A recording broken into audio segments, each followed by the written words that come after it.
there's a lot of connection between a lot of things that I've done over the years.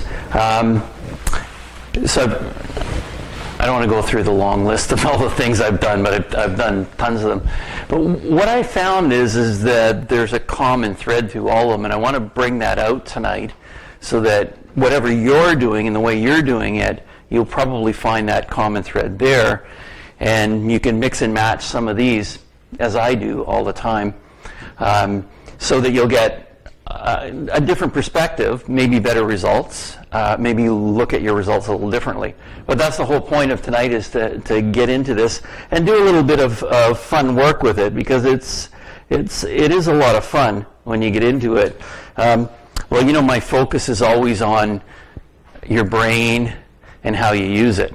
So I have the three parts to us, right? We have our brain and our body. We have our brain programming. So we have our brain programming, but then we have the operator, and we are the operator. Unfortunately, sometimes we let our brain programming take over and run us, and I think on one of the videos I did a whole thing on that. But anyways, the whole point of this group is that you step back into the operator position and you become the operator. And the only way you're going to do that is by using your brain more effectively and efficiently. And the biggest part of that is just accepting that you can. It's kind of strange, because I was at a chiropractic society meeting last night, and I was trying to tell the people what they needed to do if they wanted to get out there and get more well known in the community. And they all got the idea on an educated level, but they have this big block that won't let them go ahead and do it. And I said to all of them, I said, hey, you know, if you want, I'll video you and I'll actually edit it for you and make it whatever you want. And they were still really resistant to doing that. It's really strange. It's like everybody here had a conversation before it started, right? So what's the difference between having a conversation and somebody videoing it and then looking at it later and just having a conversation? Not much, right? The third person is doing the video. So what I want you to do tonight is to allow yourself, say, hey, I am the operator, I can do this, and I might not do it perfectly the first time, and I never do anything perfectly the first time. I like to fail a lot, fail fast, so I learn fast, and they get back up and running again. And so that's really what this whole thing's about, is don't worry about falling flat on your face. You can just get up and do it again. It's really, that's how we really ingrain it into our psyche, and we actually then learn that once you overcome something, you get more in control for the next thing you do, and then you get more and more under control and in control of what you're doing. And that's really what life's all about, right? How much control can you have?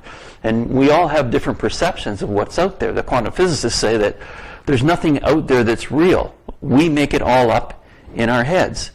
And there was, who was it? Ken Pepperdine. He's got a great health pyramid, and he talks about how everything's put together. Great concept of how that works. He said that that a lot of times that we get caught up in that whole thing, and we lose ourselves and let our programming run us, which is really, really sad. When really we recreate. So this is really important. All the memories that you have, every time you have that memory, you recreate it. And I can guarantee that when you recreate it again, it's a little different than the original incident. And so we're always creating. And that's probably what we're here to be anyways, as creators. So everything that you do, you create anyways. So either you want to take control of that and say, hey, I am creating, or you want to sit back and let your automatic programs run, or let somebody else out there use their programming to run you, which is mostly the news, all of the ads on TV, all of that stuff is out there to take control of your brain, because they want you to do what they want you to do. And it's called neuromarketing, and I could go into that, but that's not the point of tonight. They have ways of getting past your filters, because we always have these filters. We're resistant to things. But if they get you to a certain point and put something in front of you that you can accept, then that opens the door, and then they can pour all the junk in, and then they got past your filters, and then now they take control of your brain. So that's not what we want. So when we understand the processing systems, we get to control what that result would be. Like, again, the operator. You need to really understand that you are the operator. Now, there's a lot of stuff going on in the future that's coming up. And I've got another YouTube channel called Bob Rowe Future Medicine. If you want more about what's going to happen in the future with medicine, you can see what the experts are saying. It's pretty crazy, but pretty soon, right now, did you know that they have artificial intelligence for imaging? And medicine imaging is MRIs, CAT scans, ultrasounds, X-rays, fluoroscopy, all those things. That's imaging. Right now, they have artificial intelligence, computers programs that can run through an X-ray faster than the 100 top best radiologists on the planet and get better results than all of them put together. So, but they're not putting it into action, because what do you do with all those radiologists right now? So if you don't mind, I'm just going to, I won't put this on too long, but here's one of the experts. I found this lady is pretty amazing. Improvisational error. I'm just going to move up a bit on this one. Technological obsolescence. Okay. So what she's talking about here is what's... Jerks like me are building AIs to take your job. Why? Because sorry. If you don't appreciate this, you are the ones I'm after. Sorry. This is the important one.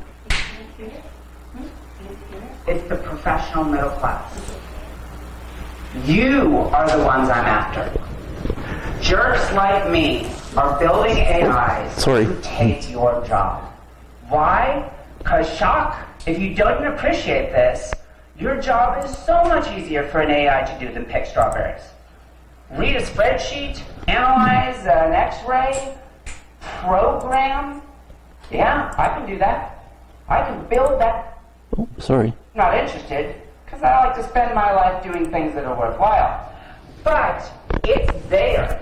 And every major AI startup is looking at disrupting those jobs. The professional middle class is about to get blindsided, because we promised them if they went to university and learned a complex cognitive skill, they would have a job. The only thing I need you useless bad material for is to explore the unknown. Because that's the one thing I can't build an AI to do. Anyways. That's all I wanted you to know. If you want more on that, you can check it out later. But basically, it's her name is Vivian Ming, and she's a really amazing lady that tells it like it is. She's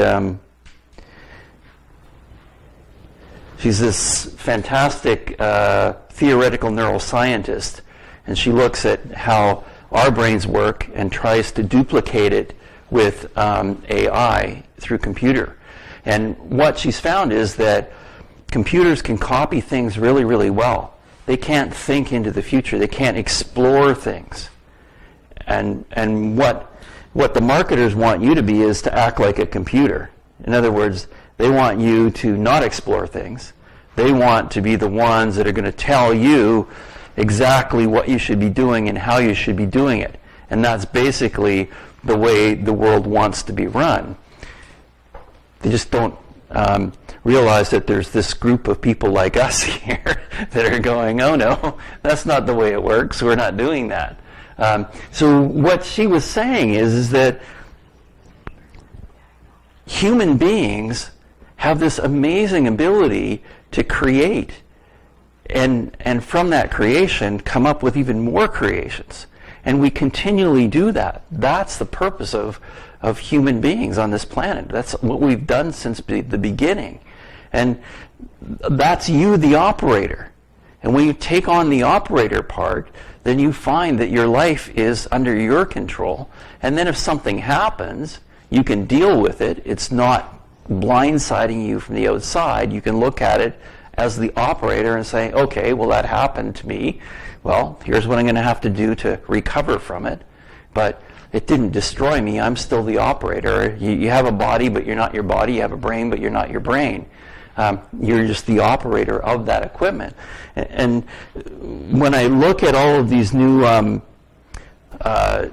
ways of healing, I always look at the common denominator. But the common denominator is the difference between, say, allopathic medicine and the other alternative therapies is that the other alternative therapies, you are the operator.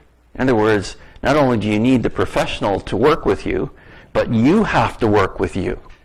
If you're not working with you, it doesn't work. I know even in our profession, they're trying to create this, push this button, and you take care of problem A, B, and C. Push this button, and you take care of problem C, D, and E, which is totally untrue because we are all unique. There are no two people on this planet that are alike. Even though we go to school, and what do they say? Everybody line up this way. When you draw a tree, you draw it this way. When you learn math, you learn it this way, which is totally untrue. If you asked any neuroscientist on the planet to pick out two people on the planet that are exactly the same, they would say that's impossible. Because the way we've experienced life, our experiences are all different. Because we perceive things, like I showed the picture of the guys feeling the elephant, we all perceive things differently. And it's all an illusion out there anyways. We create it all ourselves. So all I'm saying is, create the best thing you possibly can. Because you are the operator. And when you do that, life is pretty darn amazing. So, and you have unlimited potential.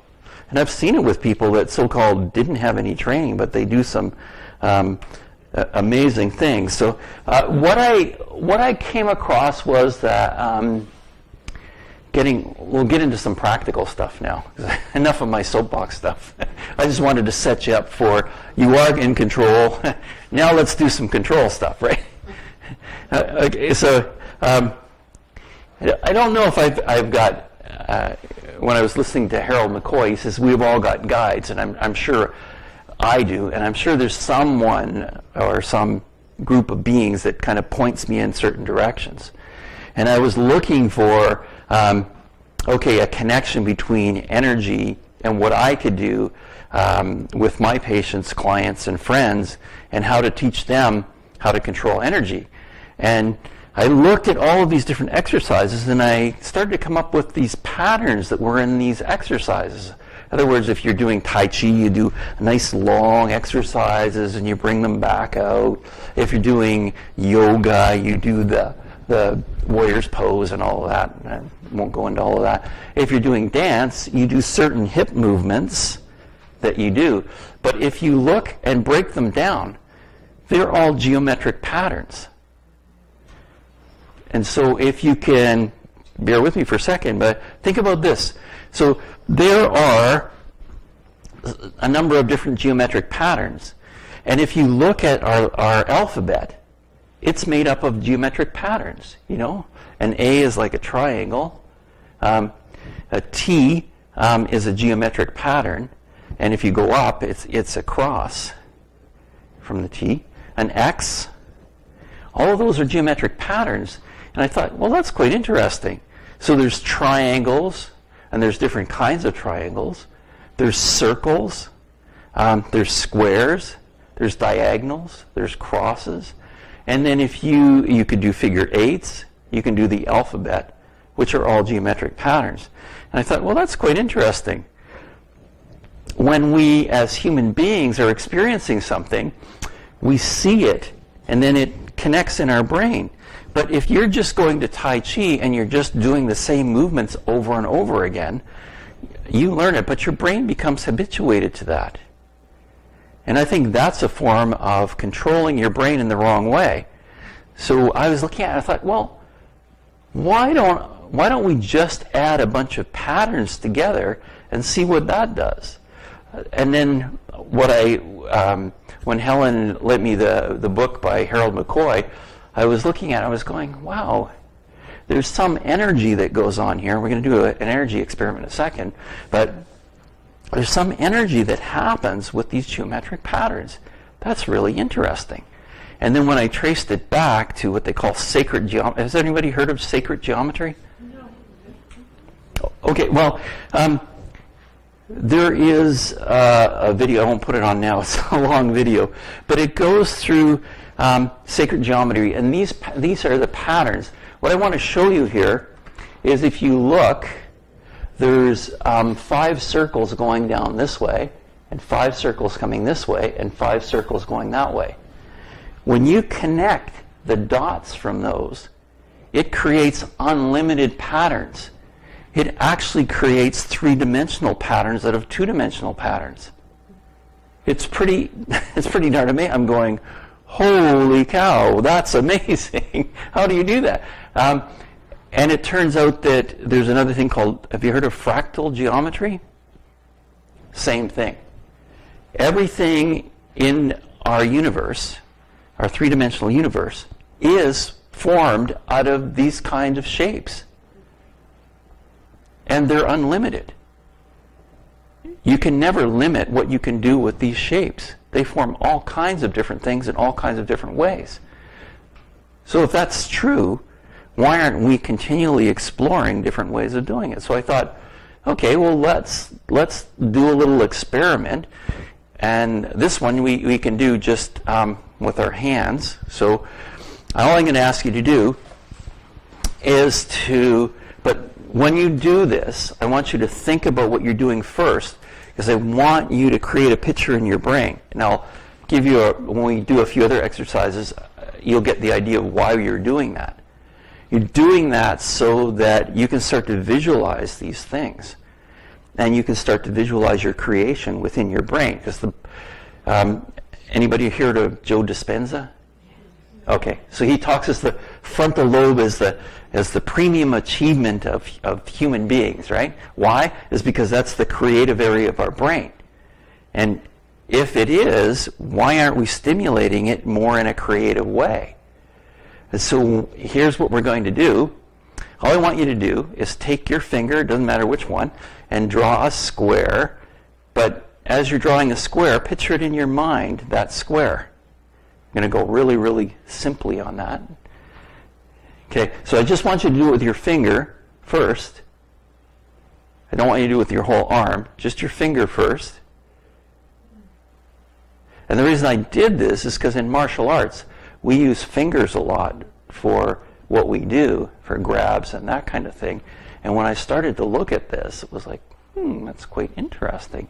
Okay, now here's the next thing I want you to do is take that square and then go from one corner to the other and do diagonals. And see that diagonal. So picture that in your mind. You've got the square, but you've also got those diagonals in there. Okay, now on the top diagonal, form a triangle, an upside down triangle, with the apex at the bottom. Can you do that? Everybody got that so far? Okay, so inside that square, draw a circle. Are you picturing it in your mind? Okay, here's the next step. Now, inside that circle, you have 4 triangles, right? Okay, so the triangle on this side, in your mind, I want you to paint it orange.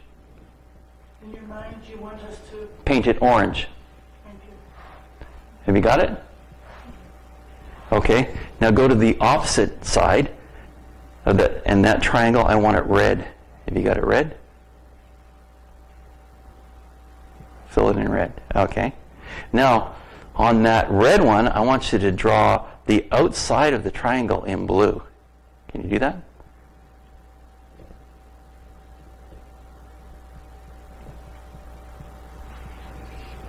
Excellent. Okay. So now you got the idea. Now you can do things like figure eights, but you can do figure eights towards you. You can do triangles towards you. You can do tetrahedrons. You can do spheres. Cover it in all different directions. So what this is doing is it's uncluttering your mind and it's giving you direction. Okay, so now here's the next step. Everybody got that so far? That wasn't too hard, was it? Okay. Okay, so now we're going to be from going deliberate and creating that. Now we're going to go super slow. Just kind of let your finger float. Float through whatever you want to do. If you want to do the square, do the square. If you want to do the triangle, do the triangle. If you want to do the circle, do the circle.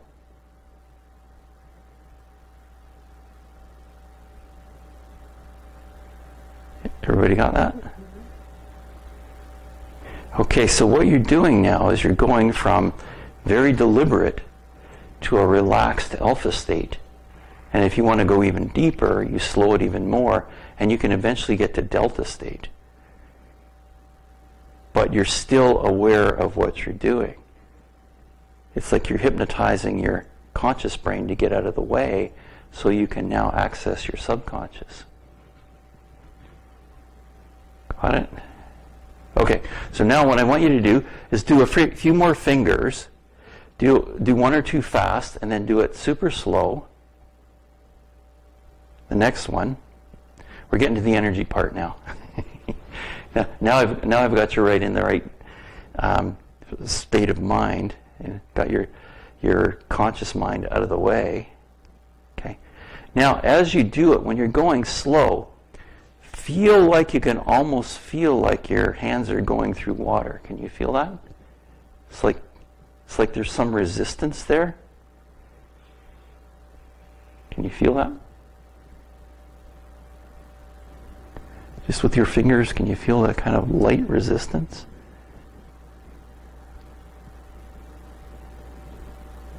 If you can't, just picture your hand going through water, moving through water. Can you feel that? Okay, here's what I want you to know. That's the quantum field. You're feeling the quantum field. And when we do an NLP experiment in a few minutes, we'll use this. Okay, now what I want you to do is take your hands, create a ball of energy. Can you feel it? Yes. Crazy how, and you can expand it. And all that's doing is getting your conscious mind out of the way and you giving direction to your brain, you becoming the operator. Now you're the operator.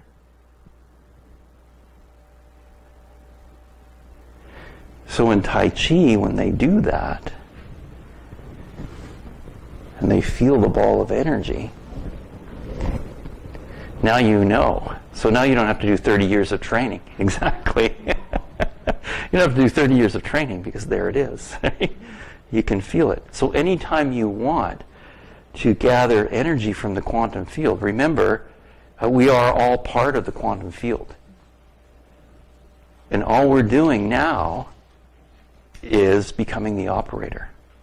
And when we become the operator, we control the quantum field. We control its output. We control how it works, just on our own. And remember, we're going through an evolution in humanity right now, where we're moving from reliance on mechanical things, because that's all going to be taken over by robots and artificial intelligence. And we're moving into the job of being creators. And to be creators, you have to be familiar with what you're going to be creating with. And that's the quantum field. And that's what you've got. That's the quantum field right there. So the next step is you can make this whatever you want. You're now in control. And there's another, I think the next one was, so great book, Harold McCoy. So what he does is he creates this this energy, this white liquid energy when he's doing his healings. And that's when you're the operator, that's what you do.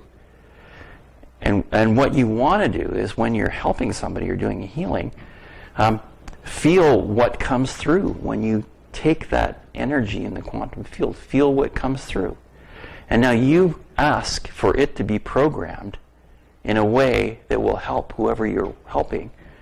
Even if it's just yourself, ask for what it is you need in order to help that.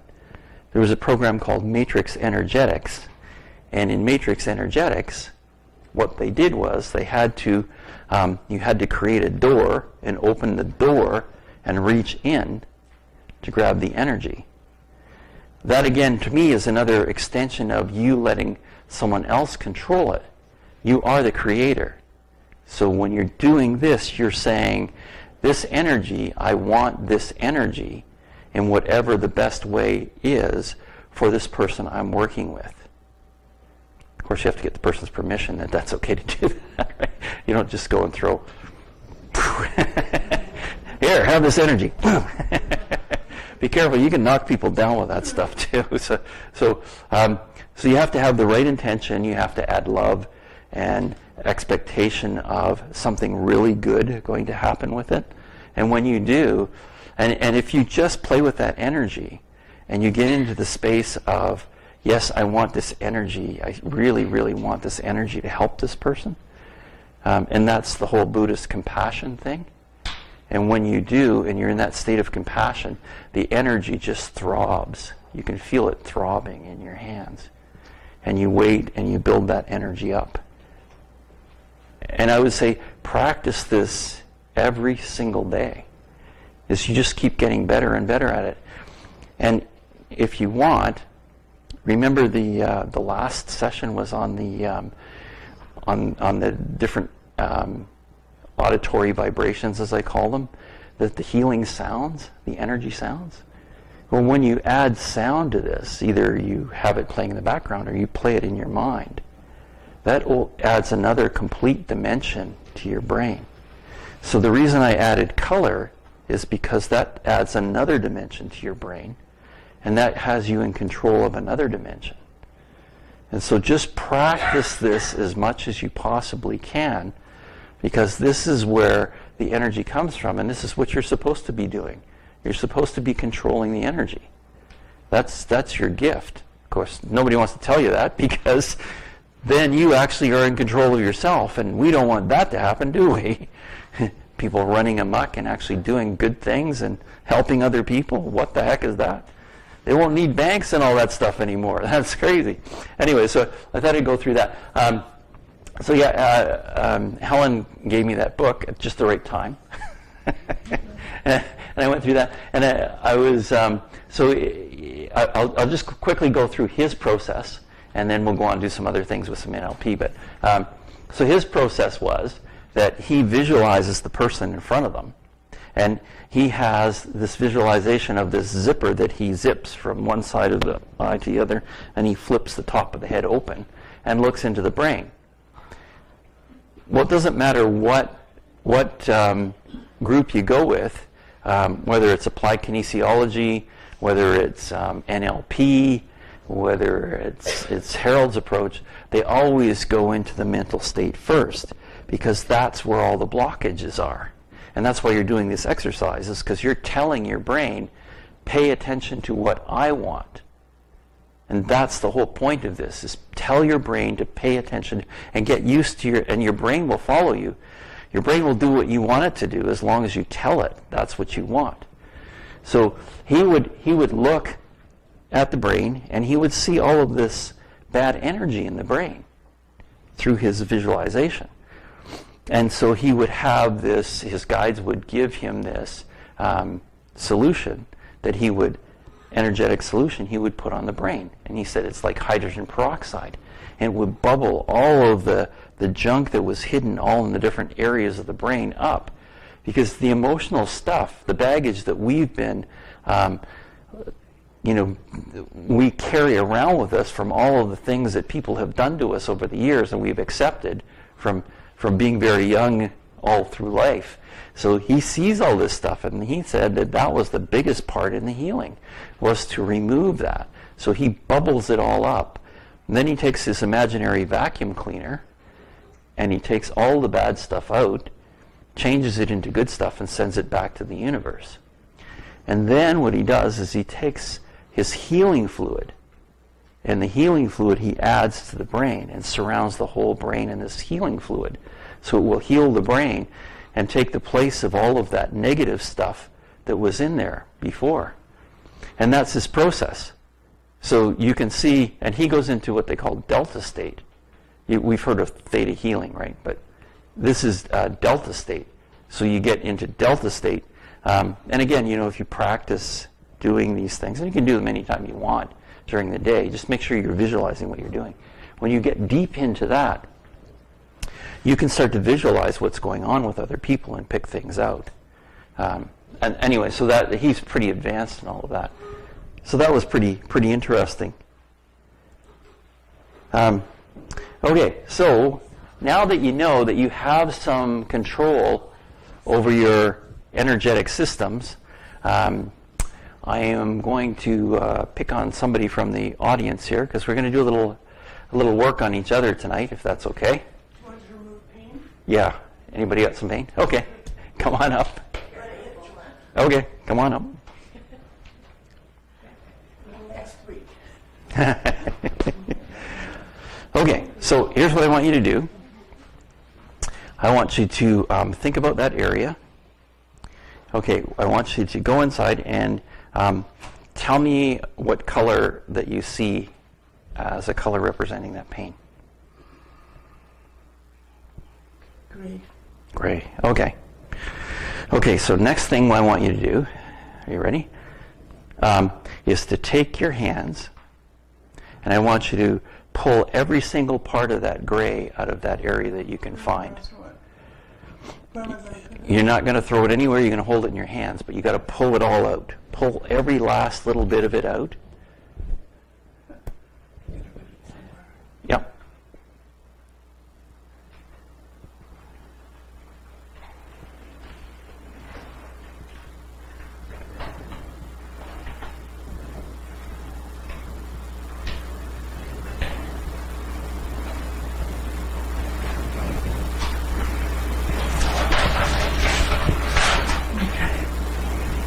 Okay, I want you to look at that in your hands now. Is it still the same color?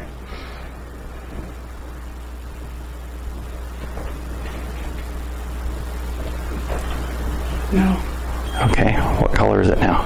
Well, it's a much, much lighter shade of grey. Okay, great, great. How does your hip feel with that color out here?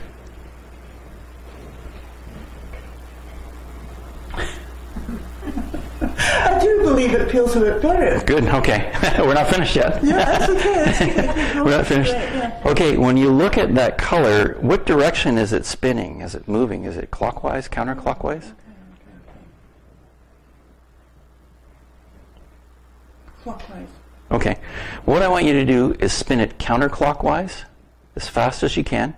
Keep spinning, spinning, spinning until it looks nothing like it was.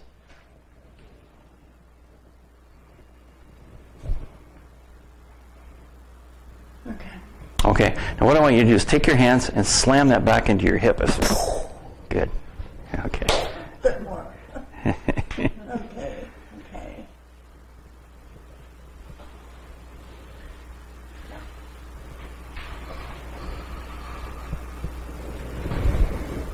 So tell me how that feels now.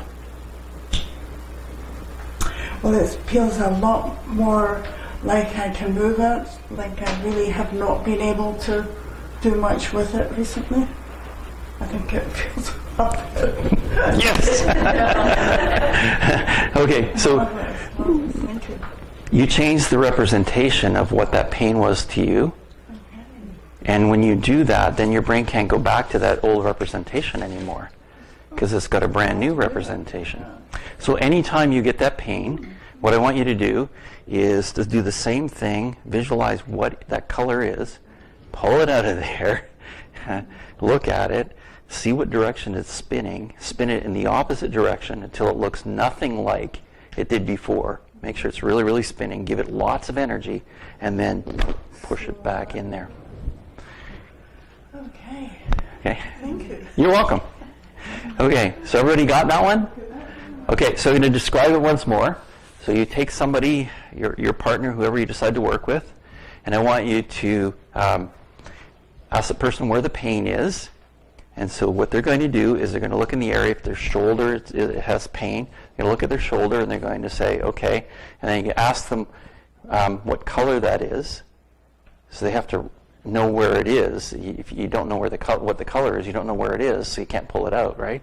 So once you know what the color is, then I want you to ask them to pull that out and pull every last little bit. Because sometimes there's threads that go way, way down in there.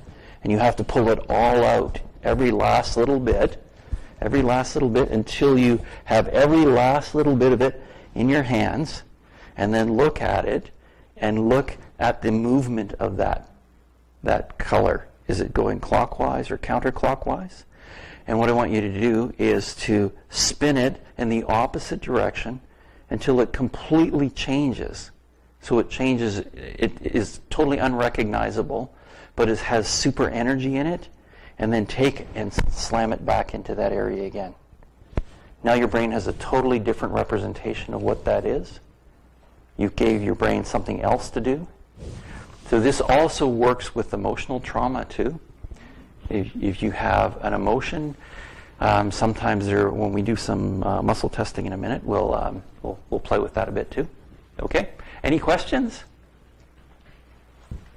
What if the pain is on your back? How would you do that? Because you couldn't reach it. Yeah, you can pull it out. You just imagine yourself pulling it out. It will come out. Believe me. Whatever you direct it to do, it will do. Tell your brain what you want, not what you don't want, right? Say, come on out. Every last little bit. Or if it's down here, come on out. Every last little bit. Yep. Can you do that for thoughts that are in your head that you keep repeating and you can't get rid of? There's a different technique for that works. You can use this one, for sure, because that's what Harold did. I was really surprised, because the technique I just gave you is basically what Harold was doing, but a little differently. He was pulling it out and replacing with something else. But I wanted you to experience helping each other and feeling it on yourself first, before you go to the next level and do what Harold was doing. Okay? So, time to play. Grab somebody and remove their pain.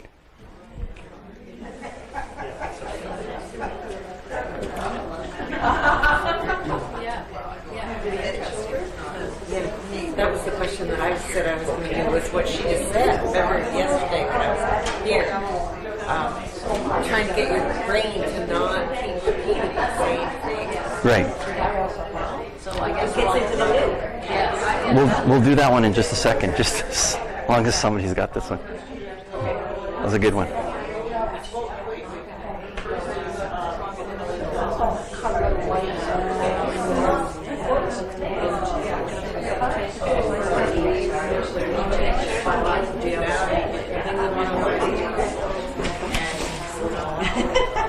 So should we stand? We can stand over here.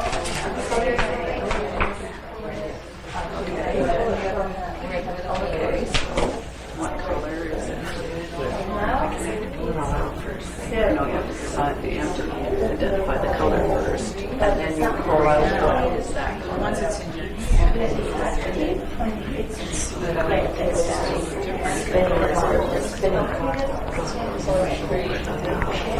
yeah, I like to pull out all the black and put it in there.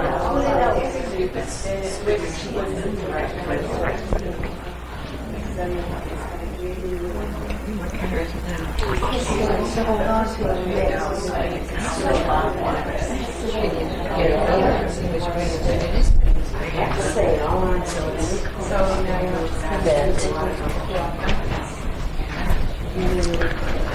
Is it still going? No, just turn it off. Yeah.